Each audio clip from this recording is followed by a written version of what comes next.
Hi guys, Mary Beth Temple here. Welcome to the Knitting Circle, and in this video we're going to take a closer look at the backwards E or cursive E cast on. It's called different things depending on who's writing the pattern. It's super simple to learn. It's the first one I ever learned many years ago, and I'm going to show it to you now. As with so many cast-ons that we learn here, we're going to begin with a slip knot. So I'm going to take a loop in my yarn.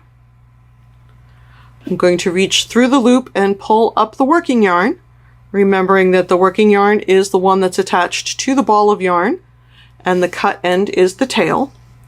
I'm going to put that on my knitting needle and tighten it up, and remember that will count as a stitch. So for the backwards loop or cursive E cast on, depending on what you were taught to call it, I'm going to use just one strand of yarn as opposed to some of the other cast-ons that we have learned. So I'm going to make a loop. So I'm keeping that yarn over my index finger, and I'm twisting the loop and putting it on my needle and giving it a little tug. That's all there is to it. So now I have 2 stitches. Bringing up a loop, giving it a little twist, putting it on the needle.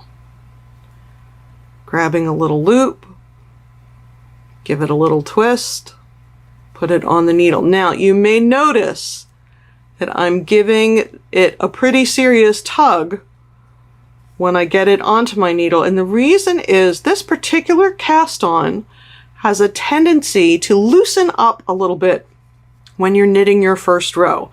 So while I don't usually advocate putting a lot of pressure on your yarn during a cast on for cursive E or backward loop, I do recommend giving it a good tug because it does loosen up when you knit that first row. Alternatively, if you have tried this and it's not really working out for you, it's getting too loose because you don't have enough tension on the yarn, you can always cast on to a smaller size needle.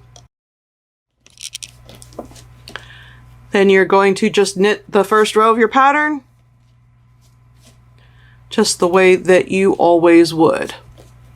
I will also say there are instances if you're shaping a sweater, for example, or something else with a lot of shaping to it, there are instances in which you have to cast on just a stitch or two, and knowing this cursive E or backward loop cast on is a really good trick to have when you're in the middle of something and you need to add just a few stitches.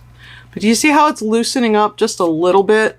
If I had, 50 or so stitches on here, it might have gotten pretty loose. And then I'm coming to my slip knot, which is my last stitch. Whoops, let's try that again. Coming to my slip knot, which is my last stitch, and I'm just going to go ahead and knit that. So there it is, the backward loop or cursive E cast on.